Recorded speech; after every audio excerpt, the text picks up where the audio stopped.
Shalom Bapak Ibu Saudara-saudari yang terkasih. Salam damai sejahtera bagi kita semua. Apa kabarnya Bapak Ibu? Semoga kita semua tetap sehat, tetap semangat, dan penuh sukacita di dalam Tuhan. Masih ingat saya? Saya Vivi dari Kota Makassar.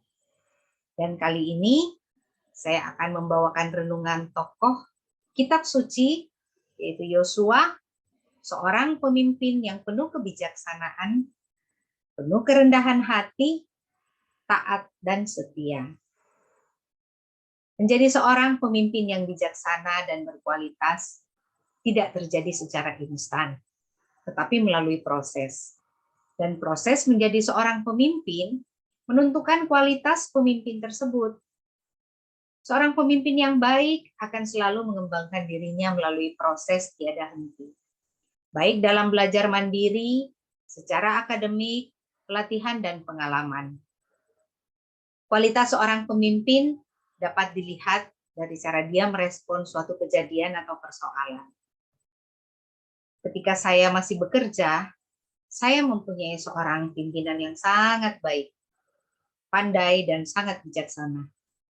Beliau sangat dekat dengan kami bawahannya, dan selalu merespon setiap kejadian dengan penuh kerendahan hati dan bijaksana. Tutur katanya sangat sopan, tetapi sangat tegas. Dan kami sangat senang dengan kepemimpinan beliau. Pemimpin adalah orang yang mengemban tugas dan tanggung jawab untuk memimpin dan bisa mempengaruhi orang yang dipimpinnya. Dan seorang pemimpin yang dapat kita teladani dalam Perjanjian Lama, salah satunya adalah Yosua. Yosua adalah pemimpin bangsa Israel yang menggantikan Musa dan yang membawa bangsa Israel masuk serta merebut tanah Kanaan.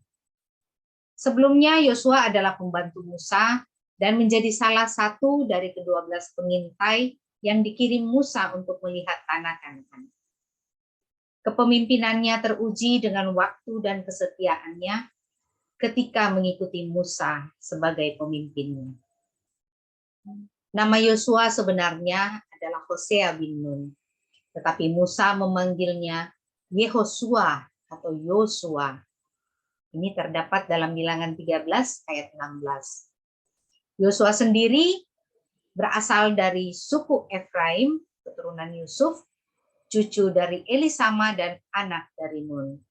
Dan nama Yosua berarti Yahweh adalah keselamatan.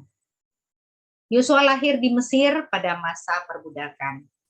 Sebagai laki-laki Israel, ia bersama saudara-saudaranya diperbudak oleh bangsa Mesir. Kehidupan berat dijalani oleh Yosua muda. Namun ia tetap memiliki pengharapan akan pembebasan seperti yang telah dijanjikan oleh Allah kepada bangsa Israel. Dan hal ini membuat Yosua bertumbuh dalam kerohaniannya. Bapak Ibu yang terkasih, kepemimpinan Yosua tidak muncul secara tiba-tiba. Proses kehidupan membuat Yosua bertumbuh sebagai pribadi yang siap mengambil keputusan dalam setiap permasalahan yang dihadapinya. Keputusan-keputusan yang diambil Yosua pada saat menghadapi tantangan dan permasalahan hidup menjadikan Yosua kaya akan pengalaman dan juga hikmat. Tuhan telah mempersiapkan Yosua sebagai pengganti Musa. Bukan hanya karena ia memiliki kecakapan di bidang pengetahuan dan kemampuan dalam memimpin, tetapi karena Yosua adalah seorang yang memiliki kepribadian yang baik dan berkualitas. Berkarakter jujur, bertanggung jawab, beriman, dan setia kepada Allah. Di bawah bimbingan Musa dan ketaatannya kepada Allah, dengan penuh kepercayaan, Yosua berhasil mengatur bangsa yang tegar tengkuk dan pemberontak, memimpin mereka ke dalam rangkaian perang berdarah, sehingga berhasil menduduki dan menciptakan kedamaian di tanah perjanjian. Padahal, dia adalah Yosua yang sama, yang tidak bisa mempengaruhi ke-10 pengintai lainnya untuk memberikan laporan yang positif setelah memata-matai tanah Kanaan. Dan ia juga gagal mempengaruhi orang Israel untuk pergi dan menguasai tanah perjanjian. Bahkan nyaris dilempari batu oleh mereka. Pelajaran yang bisa kita ambil dari sini adalah bahwa kepemimpinan merupakan sebuah keterampilan yang dapat dipelajari dan dikembangkan. Jika kita bersedia untuk terus belajar dan mengembangkan diri dengan penuh kerendahan hati, menggali potensi diri untuk menjadi lebih baik. Bapak Ibu, ada beberapa karakter Yosua yang bisa kita teladani. Yang pertama adalah kerendahan hati dan ketaatannya. Kerendahan hati membuat Yosua bisa menerima bimbingan Musa. Dia memiliki sikap seorang hamba, seorang pemimpin yang mau melayani. Yang kedua adalah kepercayaan dan kesetiaan pada Allah.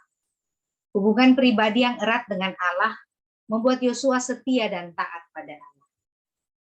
Yang ketiga, berpegang teguh pada firman Allah.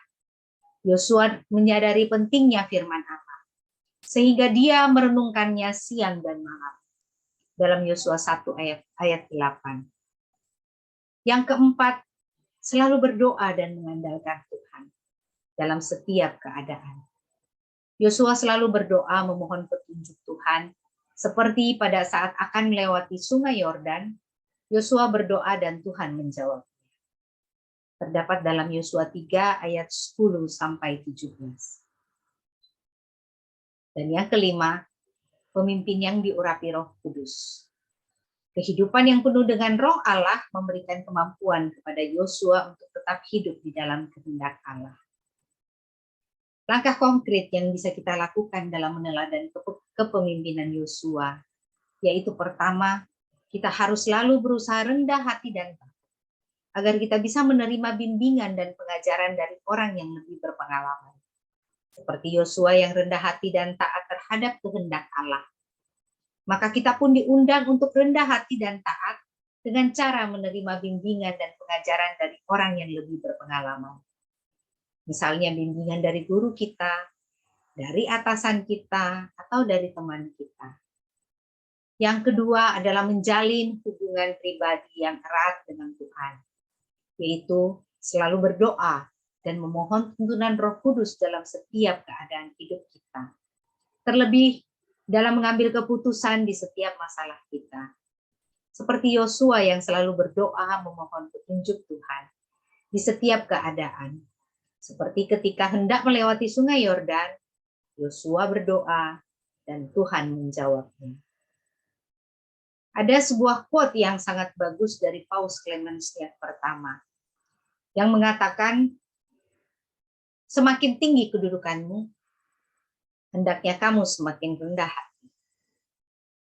Seorang pemimpin yang baik adalah seorang pemimpin yang rendah hati, setia dan taat pada kehidupan rohaninya, dan mau menjalani proses pembelajaran, sehingga mampu mengayomi dan bertindak bijaksana dalam segala situasi dengan tidak mementingkan diri sendiri. Bapak Ibu, mari kita meneladani Yosua, terutama dalam memimpin diri kita sendiri dan keluarga kita dalam menghadapi setiap masalah hidup kita. Maukah kita meneladani karakter Yosua yang rendah hati dan selalu mengandalkan Tuhan? Semoga demikian. Tuhan Yesus memberkati.